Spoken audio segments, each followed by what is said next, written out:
What's going on? The Common Man Nate Lewis back with a brand new Common Take. Today is October 1st, 2017, CommonManPodcast.com. And today is going to be a little bit of a different show. Not doing any recaps, not breaking any news. Today is just simply why I love pro wrestling. And I'm going to call to a couple different people today. We're going to get their input and just kind of see how we got this fascination with this choreographed sport. No, DDP kind of went in the other day with how he feels about it being called fake, but just this choreographed spectacle that we have. And I don't care what anyone tells you, at some point in their lifetime, if they're at least my age and older, pro wrestling has been involved in their life in some way, shape, or form through the what we call the golden age with Hogan, Piper, and time right before WrestleMania when WWF at the time was on MTV, through the Attitude Era, which a lot of people romanticize and look at with rose-tinted glasses. At some point, wrestling has become pop culture and mainstream, so you even see it now. The highest-paid actor in Hollywood is The Rock, who spent years in WWE, obviously. So pro wrestling has had crossover appeal, it has hit mainstream, and people have come and gone out of being fans of the sport. Now, someone like me, I first got into professional wrestling. I think I've given this story before. I started first watching professional wrestling at 4. One of the big things I remember is actually watching a Ric Flair match. It was the very first memory of me watching pro wrestling. I remember going back and watching the early WrestleManias at a very young age, and at times I've really loved this sport. I really love pro wrestling more than anything else. There's times I've fallen out of love with it, and there's even been times I've actually stopped watching. So to kind of go through those emotions and roller coasters really means that we have something truly special. And when I say that I felt out of love with it for a while, there's only been one time I've ever stopped watching wrestling. And I might dive into this a little bit more later, but the one time I really stopped watching professional wrestling, and this is one of the things, even though I stopped watching it, it tells you how much I'm in love with it. I go through it through thick and thin, good and the bad. And the time I stopped watching it was right after WrestleMania 19 with the whole Booker T and Triple H angle, which I'm hearing people bring this up now, especially with the Jinder Mahal stuff, and a lot of people upset with the racial tones involved with this angle with Nakamura.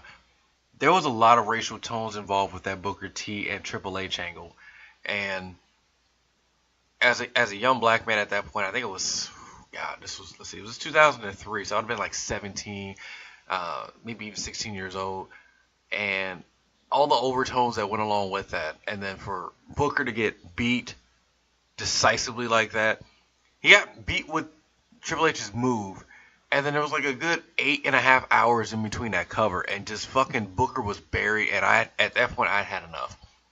Like the angle was already to the point where I was kind of upset about it, and going into Mania, I thought there was a very more than likely chance that Hunter was going to come out the champion. I knew that, but I thought, man, you're playing this angle so much, you have to have Booker win this match. And when he didn't, I was just fucking done with it. Along with a lot of other reasons and things, I was done with it at this point. And oddly enough, what brought me back was the Eddie Guerrero title win. I knew he was getting a shot against Brock Lesnar. Kind of had some friends who were still involved with the sport.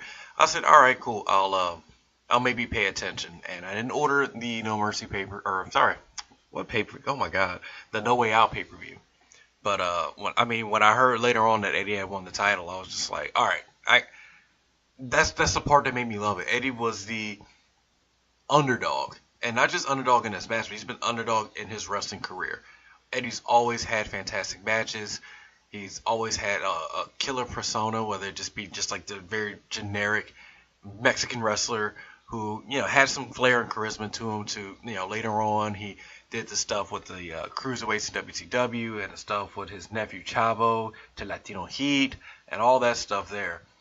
Eddie's one of those guys who always got a reaction from the fans, and they either loved or hated him. And with him being such a small guy, there was almost no chance he'll ever get the title. And just that underdog story and that feel-good story of him, battling the drug addiction and everything he was going through, being fired by WWE, being brought back, being able to be larger than life.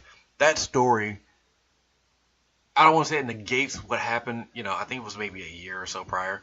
It doesn't negate that stuff, but it's just like it's like when you're in love. You're in love. You go through trials and tribulations. You hit a point where it's like you hit your breaking point, as in if we're gonna continue to try to make this work, and then you make up. And Eddie Guerrero made up WWE and myself, and I've been a fan ever since. Even though there's been times where I don't follow it as closely. Just that title win, I don't think I'll ever stop watching professional wrestling. Now I'm sure many of you, if this is your first time listening to my podcast, welcome. I feel like I have to say it almost every episode I do because I get new fans coming in and out listening to the show. If this is the first time you're listening to me, you're probably just rolling your eyes or something to the effect of, oh, here comes a fanboy.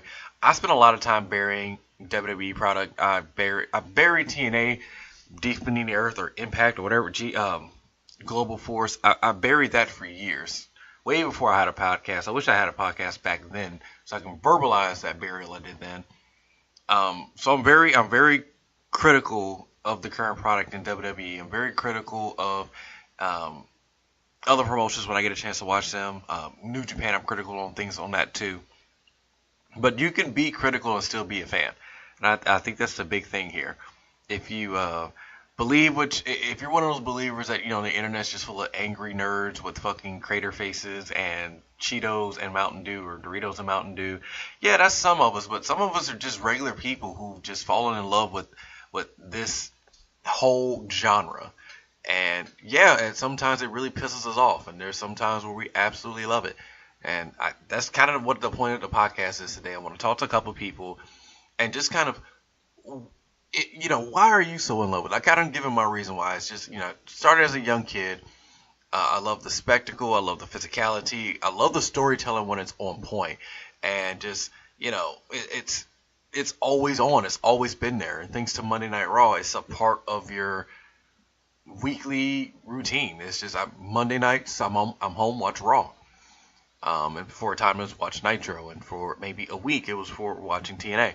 But because it's a part of your daily routine, you start to fall in love with these characters that you see on TV. You start to care about these people as individuals, and we see them come and we see them go, and we understand the pain they go through when they're trying to just entertain us. We understand the joy that they get when things are going or they got a gimmick that hits and it connects with the people. Like, we feel all those emotions and roller coasters with it. And that's one of the biggest reasons why I love professional wrestling. Well, let's get to our very first guest. He's a member of the Cult of Kayfabe group. Let's go ahead and get him on the line. Clay, how's it going? Going great. Well, welcome to the show. As you know, I'm doing a show just based on the topic of why I love professional wrestling. And you are a member of the Cult of Kayfabe group, is that right? That is 100% correct. So, first question, real quick, is how did you find the group on Facebook, or did someone bring you in, or how did that come to be? I don't even remember. It just popped up, and I just remember suddenly being in the group, and I just stuck because the people there, for the most part, are great. So how long have you been a cocksucker?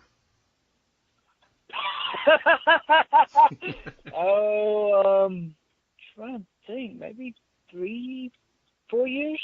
Okay, so about the same time I got into it too. Yeah. Well, as you mentioned, you've been in the group here. So about professional wrestling, when would you say you first started watching professional wrestling? I would probably have to be, 91, 92, somewhere around there. All I remember is I live in a small town in Georgia called Baxley, and my dad took me to a little indie show that came through for a state fair, and I don't remember anything about the show except for the headliner was Rob Van Dam, and I got his autograph and everything. This was before ECW, still wrestling barefoot, and I've been hooked ever since. Van Dam in 91. Was he still a little chunky back then? He was skinny. Really? Maybe I remember Van Dam from a little bit later.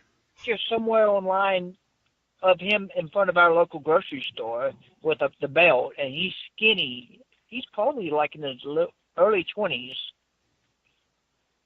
Yeah, I can't remember at that point if he had done a couple of dark matches with WWE at that point or not. But all right, so around 1991, and what is there any particular angle or any particular wrestler that kind of just drew you into where you say you definitely became a fan? Well, as a kid, once I started watching on TV, I was a little stinger. I mean, growing up in Georgia, it's WCW territory, so Sting was the man, still is. So when did so you started off obviously in I believe at that time it definitely was WCW at that time. Were you aware of other promotions like WWE and AWA at that time, or were you just strictly in tunnel vision with WCW? It was tunnel vision with WCW until about 97. Okay, what changed that? What changed at that point? My friends started watching WWF, and some of the performers started showing up, and just started going back and forth, And then what really got me started watching WWF is when Jericho swapped, because I was a huge Jericho-holic in my teenage years for good reason. Yeah, Jericho was one of those. I was watching pretty heavily right before that, but Jericho coming over from WCW meant more to me than actually Big Show doing it earlier in the year. I thought when that happened, Yeah, yeah, I thought at that point it was a full-on war at that point. Even though the yeah, companies had been feuding for a couple of years at that point, that's when I really thought it was the war between the two promotions. I agree. So And we get to the end of the Attitude Era, and I don't know if you're like myself, but once the end of the Era ended, and really it was, I noticed right around WrestleMania, I believe it was 18, whatever that 2002, that's 18, right? I think so. Yeah, whenever that WrestleMania ended, it seemed like a lot of my friends who were heavily involved with the watching professional wrestling kind of just stopped at that point. So my question to you is there ever been a time when you either found yourself not as interested or even stopped watching pro wrestling? It was kind of about that same time, but closer to like 2003.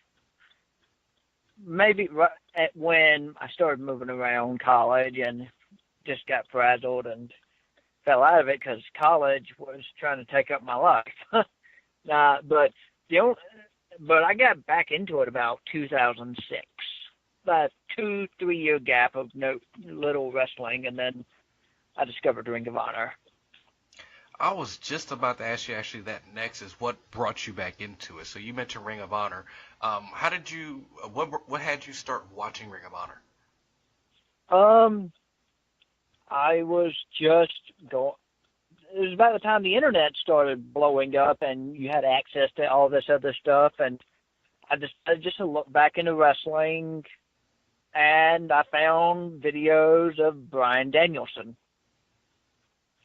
who has since, in the last 11 years, become my all-time favorite performer. And he sucked me into Ring of Honor. And I've been hooked on it pretty much ever since. Gotcha. So when you bring up that it was like a 3 year gap in between, you heavily watching wrestling and then Ring of Honor and Daniel Bryanson bringing you back into it. When you watch it now, do you ever get the sense that when you tell people not really involved in watching the business or anything like that, anything happening inside the business, do you often get like weird looks or people make snide comments? How does that go about? Actually, I don't. I do construction work, so I work with a lot of blue-collar people, and I've got a lot of people who work with me, who watch it, and have enjoyed it at one point or another. Where I get funny looks is when I tell them I used to wrestle. Really? So, I did not know that. So tell me a little bit about that. oh, I've wrestled for about 4 years off and on, mainly because I've got injured multiple times that put me on the shelf for a long time. I've broken my leg. I've had like 4 concussions. I've broken teeth. I've cracked my elbow. I've separated my shoulder and tore the ligaments in it. I've broken ribs. And it was just little jobber stuff down here in Georgia. And there's really, outside of some backyard stuff, don't have hardly anything you can find and watch. Was it the toll that the business took on you that kind of kept you from really pursuing it, or I guess my question is why aren't you still Well, doing it now? um, it was the toll and the fact that I started at age 30. I'm not age 30, at age 27, and I'd already had a toll taken on my body from playing sports up until then, softball, baseball, football. And I'm also a small guy. I'm only like 5'8", 165 pounds, so it's just not easy for me to stay healthy in this demanding physical sport. Gotcha, gotcha. So like I said, I did not know that about you. I think we've been in passing having conversations with each other now for over 2 years, and I swear I did not know that. Yeah, So learn something new here on the Common Man podcast. So we've discussed your time in wrestling and how you got into it earlier with WCW in '91. Hate to backtrack a little bit, but was there do you have a favorite match growing up and watching the sport? ooh. Um, Yeah, I'm putting you on the spot. That's gro- what I'm doing. Favorite match growing up would have to be one of my all-time favorite would be the ladder match between Triple H and the Rock title.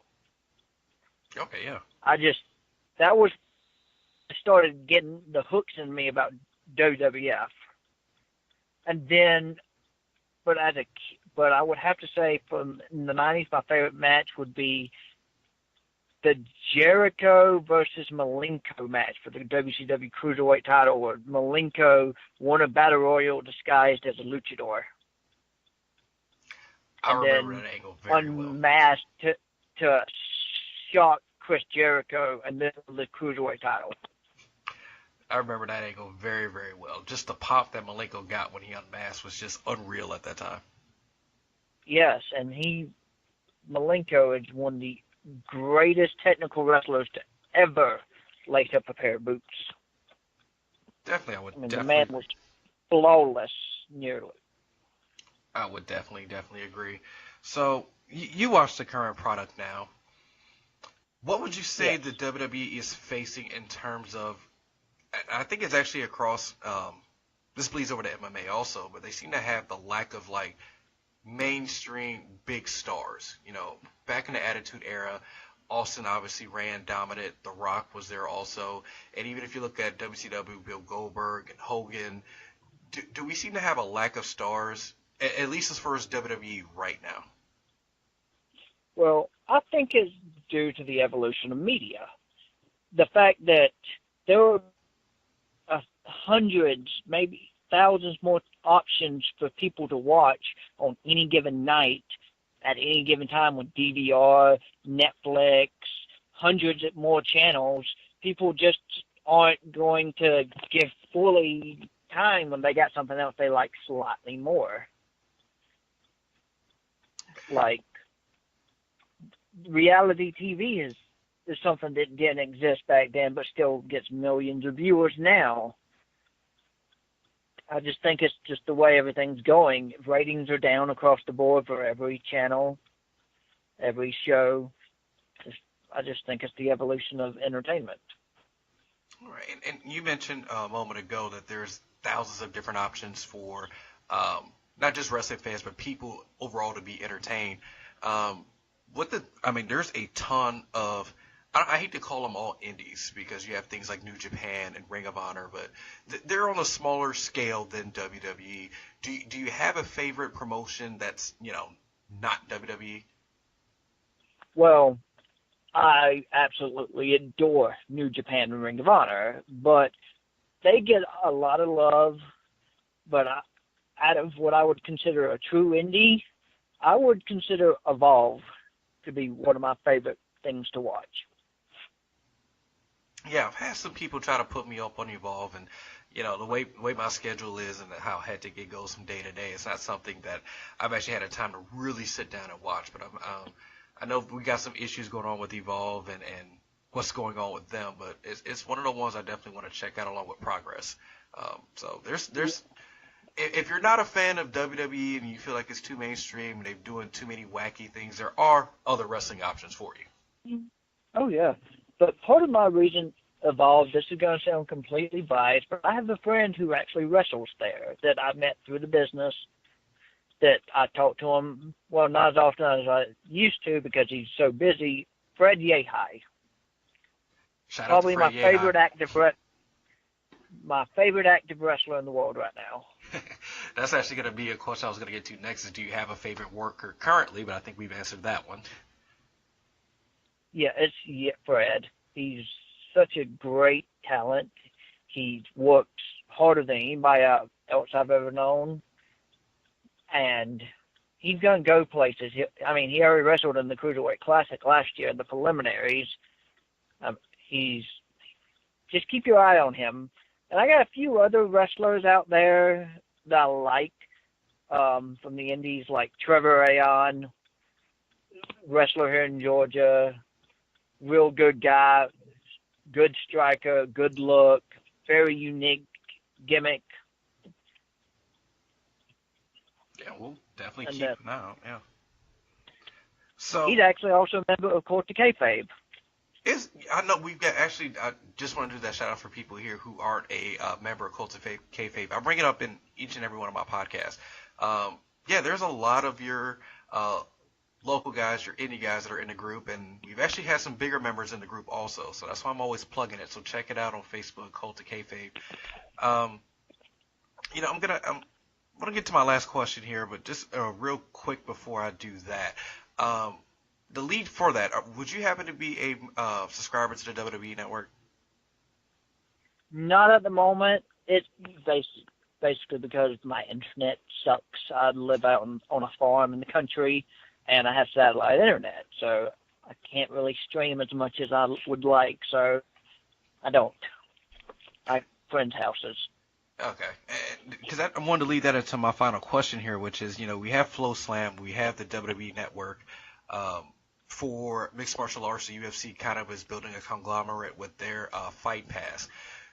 Do you see subscription monthly service as a necessity or the future of pro wrestling, or do you still think that being on national television or cable networks is the way that pro wrestling will continue to thrive for the next couple of years? I think there needs to be a good balance between the two, because not everyone's going to have great internet and be able to watch streaming all the time, because I don't watch streaming all the time. I go to my dad's house and watch Raw and SmackDown when I can, because he's got satellite. And some people don't have cable and they're just going to want to stream everything. I think there needs to be a balance to it. I hear you there. Well, real quick, I want to thank you so much for being on the show with us. Do you have any plugs you want to get out of the way? I do, actually. Go for it. It is YouTube, search Georgia Wrestling Circuit, the best backyard fed in the entire world. Is the home of Fred Yehai, where he's got cut his teeth, and it's where I cut my teeth. So, backyard wrestling, if you're into it, Georgia Wrestling Circuit on YouTube. All right, guys, check that out. Clay, it's a pleasure having you. Are you going to be in the discussion thread tonight? I'll try. So. All right, I'll see you then, buddy. Thanks for stopping by. Have a good night. Bye. Once again, I want to thank Clay for stopping by. More interviews coming in the next couple of days and weeks as we discuss why we love pro wrestling so much. And on to kind of chase notes here, just thoughts and prayers to everyone that suffered in the mass shooting in Las Vegas. Very, very sad story, and my thoughts and prayers to all the victims and those affected by it. Until next time, people, peace and chicken grease.